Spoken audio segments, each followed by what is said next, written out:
Bisa, Bu. Ya. Assalamualaikum warahmatullahi wabarakatuh.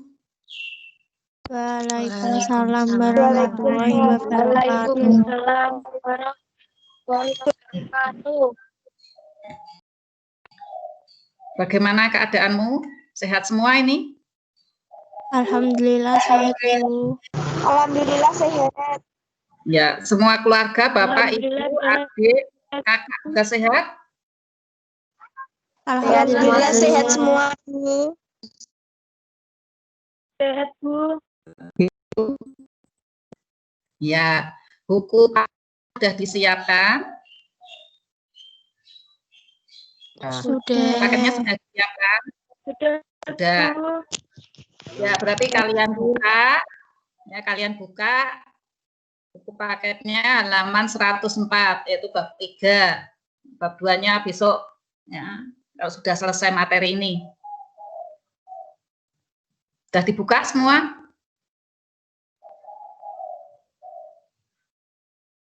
Sudah, Bu.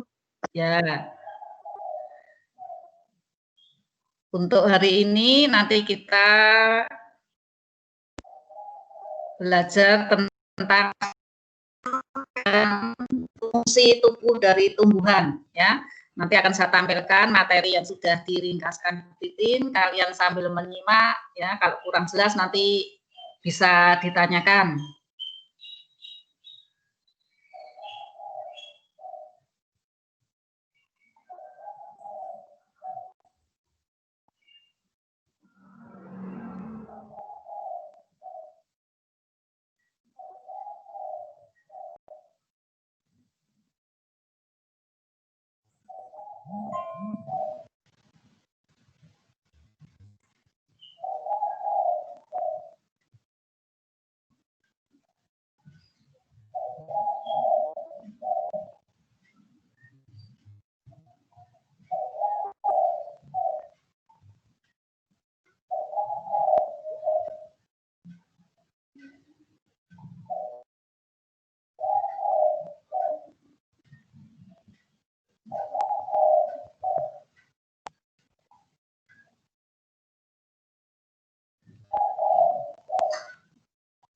Materinya sudah terlihat belum?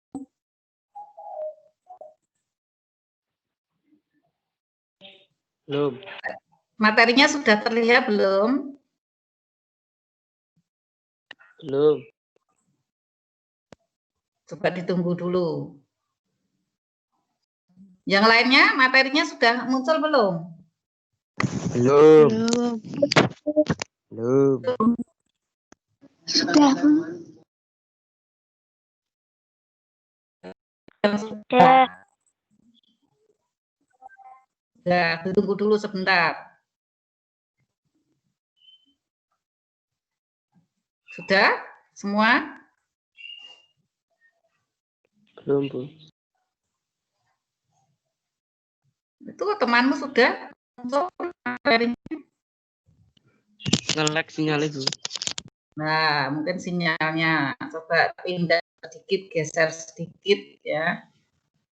Kalau temannya sudah, ada yang sudah, ya berarti sudah bisa. Berarti.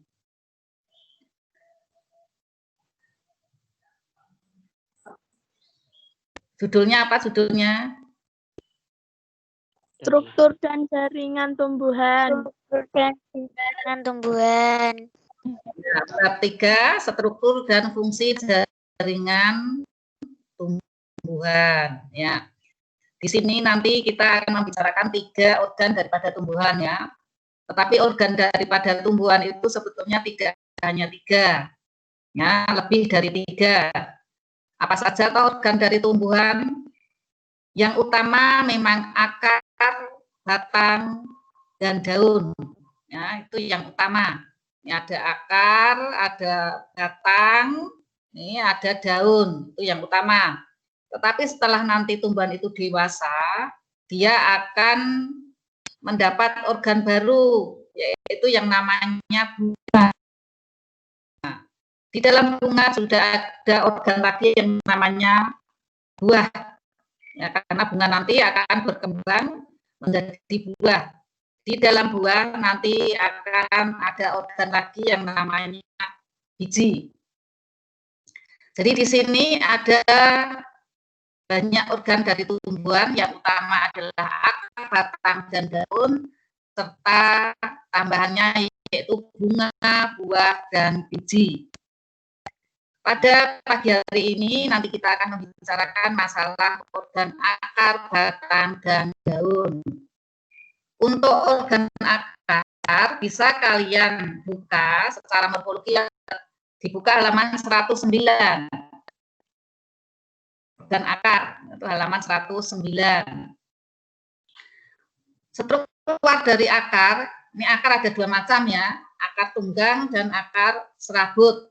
Akar tunggang biasanya dimiliki oleh tumbuhan dikotil, yaitu yang punya dua cambah ya. Kemudian kalau serabut dimiliki oleh akar monokotil, tumbuhan berkeping satu. Secara morfologi akar ya, dilihat dari luar, secara morfologi berarti dilihat dari luar, itu akan kelihatan yang namanya pertama rambut akar. Apakah rambut akar itu? Rambut akar adalah tonjolan yang merupakan perpanjangan dari sel epidermis. Jadi sel-sel epidermis pada akar ini akan menonjol menjadi panjang yang disebut dengan rambut akar. Fungsinya untuk apa? Rambut akar ini yaitu untuk memperluas daerah penyerapan air. Pada ujung akar itu nanti akan terdapat kaliptra, ini yang nomor 2 ya. Pada ujung akar akan terdapat kaliptra atau yang disebut dengan tudung akar. Tudung akar ini atau kaliptra itu sel-selnya masih muda sekali, sehingga dia akan selalu membelah. Sekali lagi, kaliptra atau tudung akar, sel-selnya ini masih muda atau yang disebut dengan sel meristem. Dan sel-sel ini akan selalu membelah sehingga menyebabkan tumbuhan tersebut menjadi panjang atau akan mengalami pertumbuhan primer. Ya. Kemudian yang ketiga, di dalam kaliptra itu ada titik tumbuh atau daerah pemanjangan tadi, seperti yang saya jelaskan tadi. Ya, titik tumbuh itulah yang disebut dengan sel-sel yang masih muda tadi. Ya, ada titik tumbuhnya sehingga dia akan menyebabkan pemanjangan daripada tumbuhan atau akar. Di mana? Terletak tepat di belakang kaliptra. Ya, letaknya tepat di belakang kaliptra itu ada titik tumbuh. Kemudian kalau anatomi, berarti secara anatomi itu dari dalam, tadi secara morfologi dari luar tadi sekali lagi ada rambut akar, ada kaliptra atau tudung akar. Ya, di dalam tudung akar itu ada titik tumbuh. Nah, kalau secara anatomi, secara dalam, dilihat dari dalam, itu terdiri dari pertama epidermis, yang kedua korteks, ketiga endodermis, keempat silinder pusat. Secara anatomis, bisa kalian lihat gambarnya itu pada halaman 129. Silahkan dilihat halaman 129.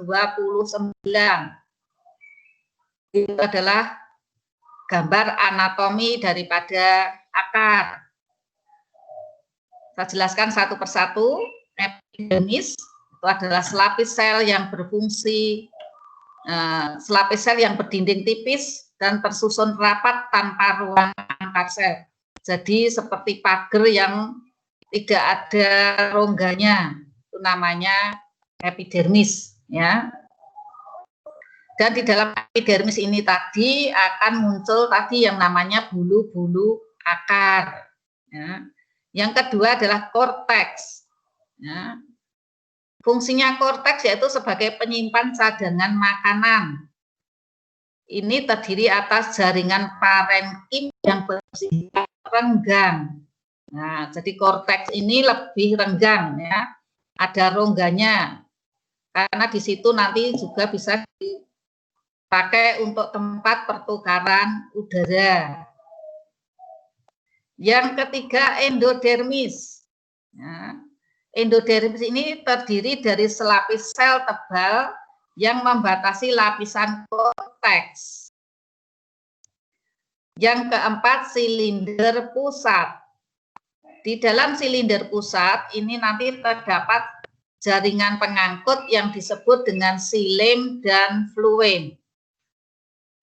Sekali lagi, di dalam silinder pusat itu ada jaringan xilem dan jaringan fluem. Silinder pusat antara tumbuhan dikotil dan monokotil ini nanti akan berbeda. Ya. Kalau pada tumbuhan dikotil nanti silinder pusatnya itu ada pemisah antara xilem dan fluem yang disebut dengan kambium, sehingga tumbuhan tersebut bisa menjadi besar, akarnya juga bisa menjadi besar. Tetapi kalau pada fluem itu tidak ada pemisah antara xilem dan fluem, sehingga tumbuhannya tidak bisa membesar. Ya. Nah, ini tadi pemisah pada tumbuhan dikotil antara xilem dan fluem disebut dengan kambium. Nah, fungsinya apa toh? Yaitu untuk memperbesar jaringan akar dan batang. Memperbesar berarti menjadi besar ya, menjadi tinggi ya, sehingga dia akan mengalami yang namanya pertumbuhan sekunder. Tetapi kalau tadi pada morfologi tadi ada kaliptra tadi sebagai pertumbuhan primer. Secara umum fungsinya akar yaitu menyerap air dan garam mineral dari dalam tanah. Yang ada di dalam tanah, jelas fungsinya yaitu menyerap air dan garam mineral. Yang kedua, mengokohkan tegaknya batang. Yang ketiga, tempat menyimpan cadangan makanan. Contohnya misalkan wortel, singkong, dan sebagainya. Yang keempat, yaitu membantu pernafasan. Misalnya pada pohon beringin, ini disebut dengan akar gantung. Ya, dia punya akar gantung yang panjang-panjang ke bawah itu. Kalau pada anggrek disebut dengan akar tempel. Ya. Kalau pada bakau disebut dengan akar nafas. Nah, itu adalah alat bantu pernapasan pada tumbuhan dikotil.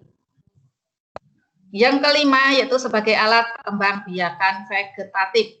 Karena dengan menggunakan akar, tidak menggunakan biji, maka alat perkembangbiakannya disebut vegetatif. Contohnya yaitu sukun, kersen, dan cemara.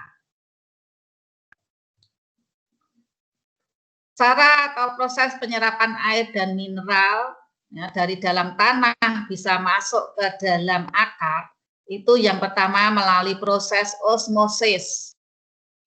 Apakah yang dimaksud dengan proses osmosis? Proses osmosis adalah proses perpindahan larutan dari yang kurang pekat atau encer atau berkonsentrasi rendah ke larutan yang lebih pekat atau berkonsentrasi tinggi melalui selaput semi permeabel. Itu yang disebut dengan osmosis. Jadi air tanah itu lebih encer, kurang pekat atau konsentrasinya rendah dibanding air yang ada di dalam akar. Sehingga air tanah bisa masuk ke dalam akar tadi melalui proses osmosis.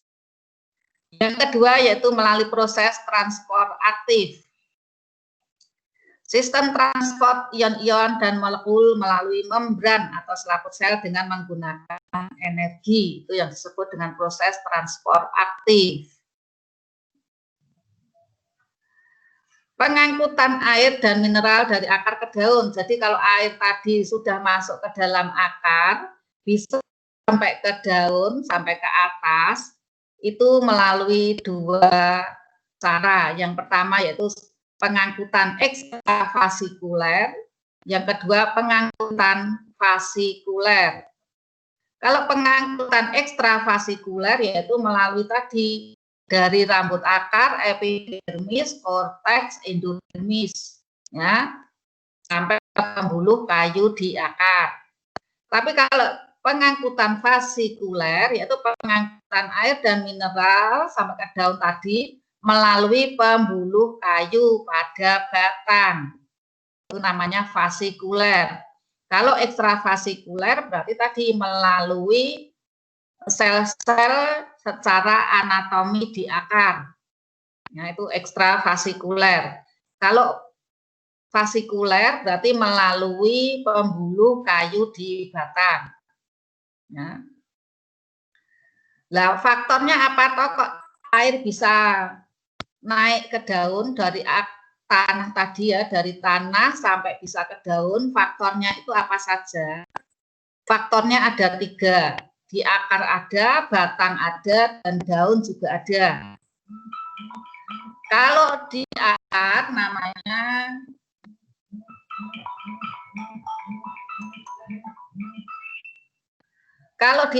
namanya daya tekan akar. Kalau pada batang namanya daya kapilaritas batang. Kalau pada daun namanya daya isap daun.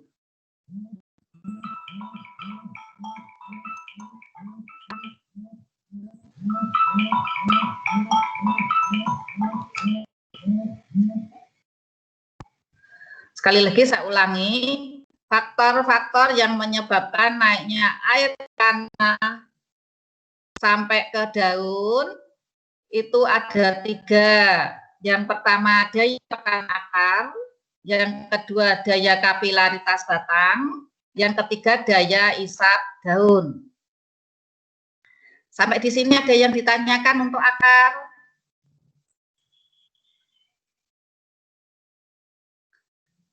Ada yang mau bertanya masalah akar? Halo? Halo? Iya, Bu.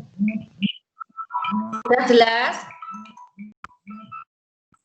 Jelas.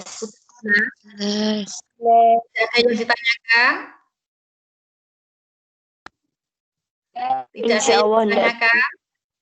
Tidak. Tidak, Bu. Nah, sekarang yang tanya Bu Titin ya. Urutan struktur dalam daripada akar apa saja?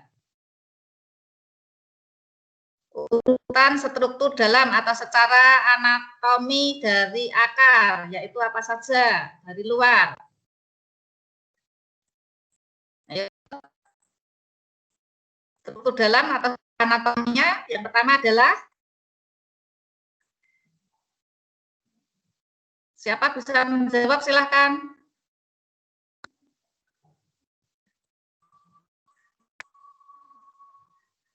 Ayo.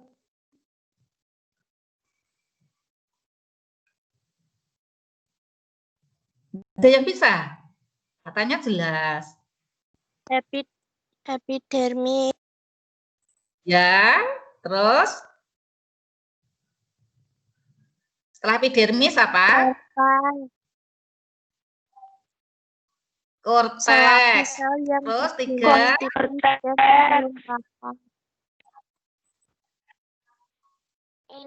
Epidermis, korteks, terus? Ya, endodermis, terakhir? Silinder pusat. Ya, tuh ya. Jadi lapisan secara anatomi dari dalam pada akar yaitu yang pertama epidermis, 2 korteks, ketiga endodermis, keempat silinder pusat. Ya, itu. Sekarang sebutkan proses penyerapan air dari tanah ke akar. Air dari dalam tanah bisa masuk ke akar itu melalui proses apa?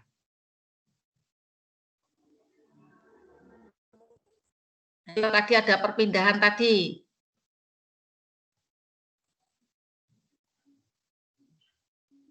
Yuk. Proses apa? Air dari dalam tanah bisa masuk ke dalam akar melalui proses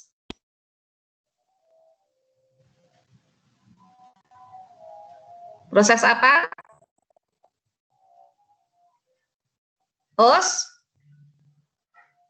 Osmosis. Ya, dari perpindahan dari larutan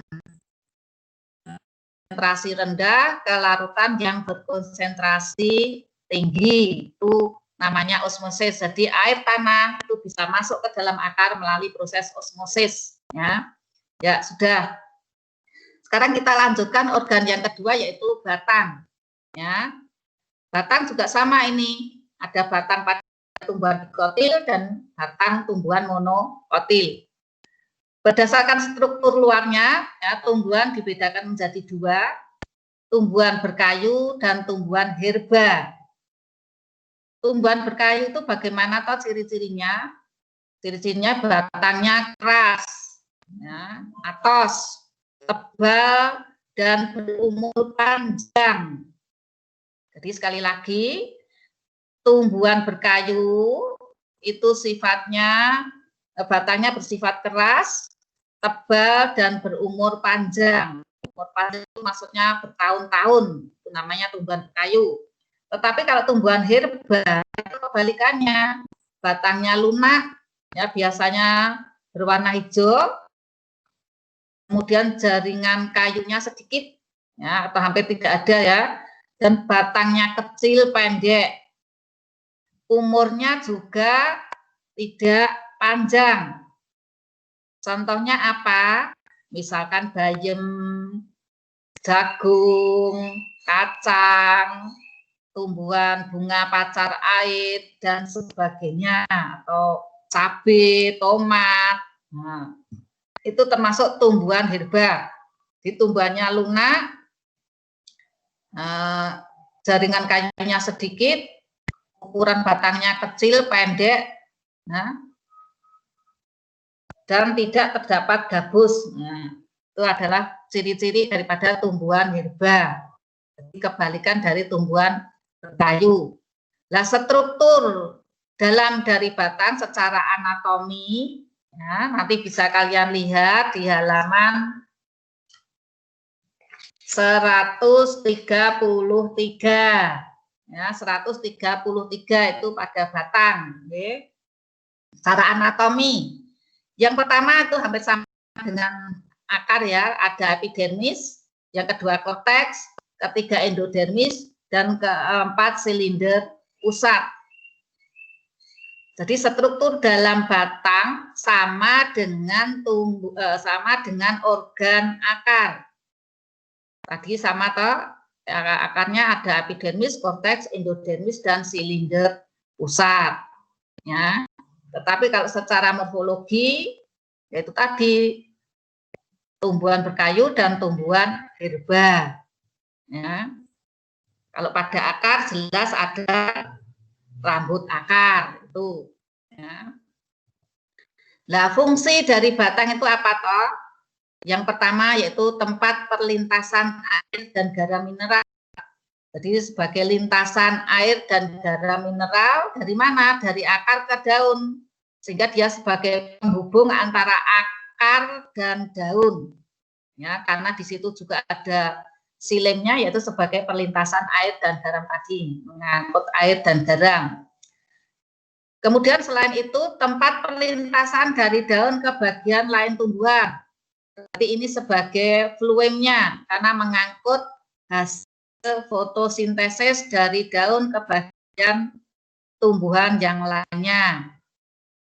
Ketiga yaitu sebagai alat penapasan pada batang, yaitu yang disebut dengan lentisel.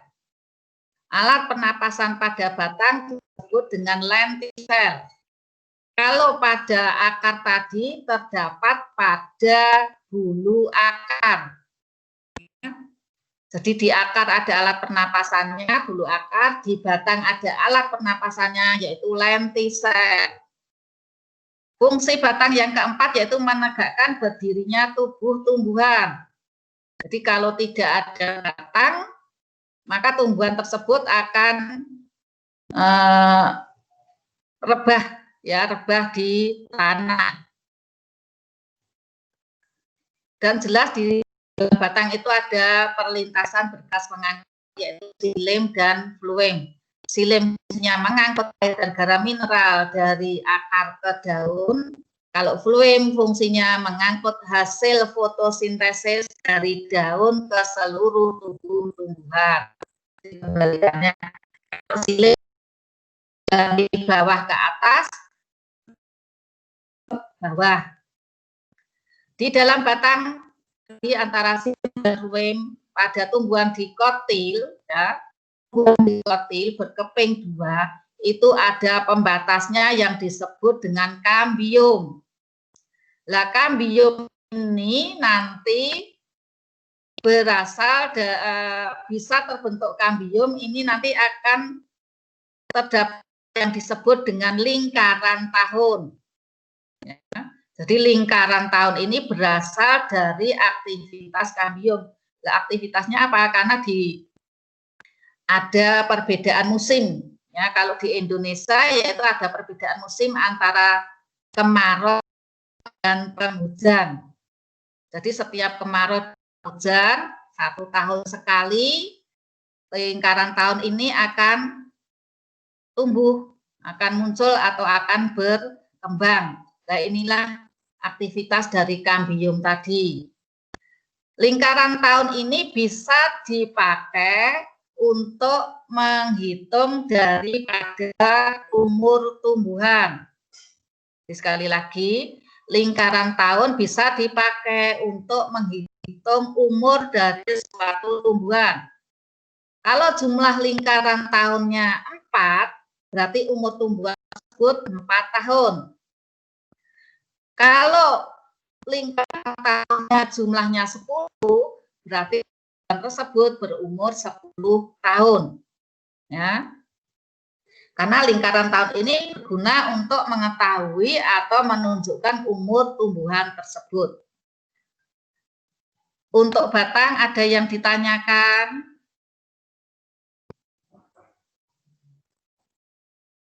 Halo? Yang mau ditanyakan organ batang? Silahkan.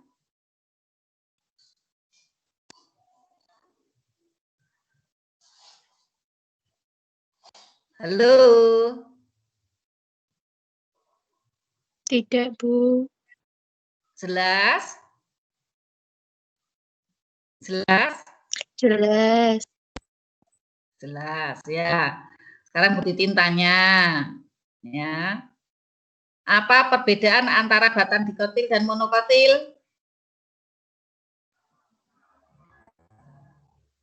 Perbedaan batang dikotil dan monokotil apa?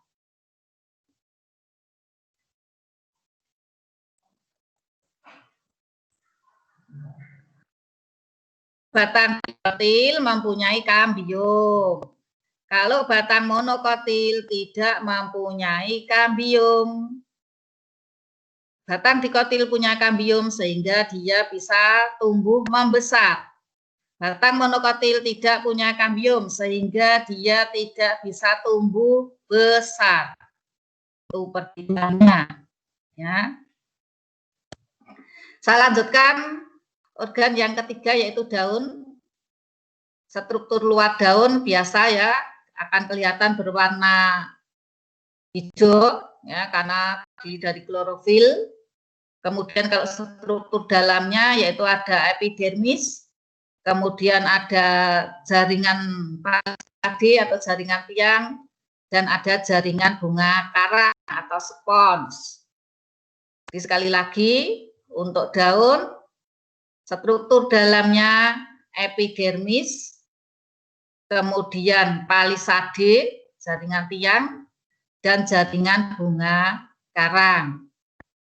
Fungsi daun karena dia berwarna hijau jelas yaitu sebagai tempat fotosintesis atau melakukan fotosintesis atau tempat pembuatan makanan. Ya. Kalau sudah jadi makanan nanti akan diedarkan oleh fluem. Yang kedua sebagai alat transpirasi, yaitu pengeluaran air dalam bentuk gas, itu namanya transpirasi. Ini biasanya terjadi pada siang hari. Ya. Kemudian tempat terjadinya gutasi, gutasi yaitu pengeluaran air dalam bentuk tetes air atau embun. Biasanya terjadi pada pagi hari. Nah, pagi hari kalau kalian keluar melihat daun rumput misalkan itu di tepi-tepinya akan ada titik-titik air, itulah yang disebut dengan gutasi. Sekali lagi, kalau transpirasi itu siang hari, kalau gutasi itu malam dan terlihat pada pagi hari. Yang keempat yaitu sebagai alat perkembangbiakan. Daun bisa berkembang biak ya. Contohnya yaitu cocor bebek. Karena yang dipakai berkembang biak adalah daun, maka dia berkembang biaknya secara vegetatif. Yang kelima yaitu sebagai alat pernapasan atau pertukaran gas karbon dioksida dan oksigen. Di mana namanya di stomata. Ini tadi ada stomata, ya. Jadi di akar ada alat pernapasan namanya rambut akar, bulu akar, yang di batang namanya lentisel, yang di daun namanya stomata. Di akar, batang, daun semua ada alat pernapasannya. Untuk daun bisa kalian lihat di halaman secara dalam ya, ini ya, lapisan dalam di halaman 134. Silahkan kalian buka halaman 134, buku paket, itu ada gambar penampang daun ya, secara anatomi. Nanti bisa kalian baca-baca, ya, baca sendiri. Ada tadi sudah saya jelaskan, yaitu ada epidermis, ada palisade, dan ada bunga karang. Itu untuk daun. Daun ada yang ditanyakan? Silahkan. Untuk daun, ada yang mau bertanya silahkan, saya beri waktu. Ada tidak? Halo?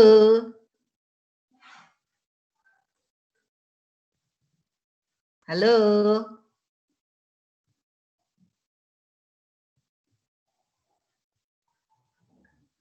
Ada yang bertanya untuk daun? Tidak ada? Tidak ada, ya sudah. Satu saja saya tanya. Alat pernapasan pada daun disebut dengan? Ayo, alat pernapasan pada daun disebut dengan?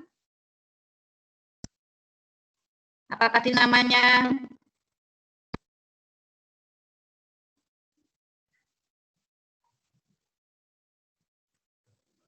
Ayo. Siapa bisa? Alat pernapasan pada daun disebut dengan?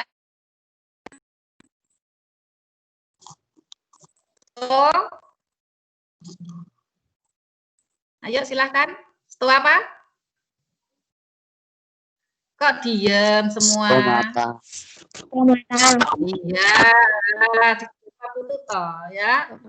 Dijawab, kalau nggak bisa nggak usah ragu-ragu, salah nggak apa-apa ya. Di alat pernapasan pada daun disebut dengan stomata. Kalau pada batang namanya lentisel. Kalau pada akar namanya bulu akar, ya, ada di bulu akar. Ya. Berarti untuk organ akar, batang, dan daun untuk hari ini sudah cukup. Kalian ada tugas 28, silahkan dibuka. Dibuka buku paket halaman 128. Sudah? Sudah dibuka? Sudah. Ya, kalian kerjakan tabel 3.4. Ya, tabel 3.4. Jadi organ tumbuhan yang diamati, akar kacang hijau dan akar jagung. Jadi kalian mengamati usus akar kacang hijau dan akar jagung. Kemudian gambar morfologinya bagaimana? Gambar morfologinya kalian bisa lihat tadi di halaman 109. Ya. Kalau yang dikotil bagaimana, yang monokotil bagaimana, itu bisa kalian lihat di halaman 109. Kemudian akar kacang tanah, akar kacang hijau atau kacang tanah boleh ya, itu termasuk dikotil atau monokotil atau akarnya serabut atau akarnya tunggang, tinggal ditulis. Pilih salah satu. Sama dengan akar jagung, pilih salah satu, tunggang atau serabut. Dan yang ketiga, gambar anatominya akar. Tadi di halaman berapa tadi? Ada 129 ya. Gambar anatominya halaman 129. Nanti kalian bisa buka-buka lagi atau cari buku yang lainnya. Kemudian setelah selesai nanti kalian foto, ya, difoto, dikerjakan di buku tugas, jangan di situ, tapi dikerjakan di buku tugas. Kemudian kalau gambarnya tidak usah besar-besar ya, kalau tidak cukup boleh ke bawah ya. Tabelnya boleh ke bawah, tidak harus mendatar ya. Kemudian setelah dipoto dikirimkan lewat WA ke Bu Titin secara japri ya. Sekali lagi, tugas halaman 128 yang tabel khusus akar, kemudian dipoto, hasilnya dipoto, dikerjakan di buku tugas. Kalau sudah dipoto, dikirim lewat WA japri ke Bu Titin. Jelas nggih? Jelas. Tidak ada yang ditanyakan? Tidak ada yang ditanyakan?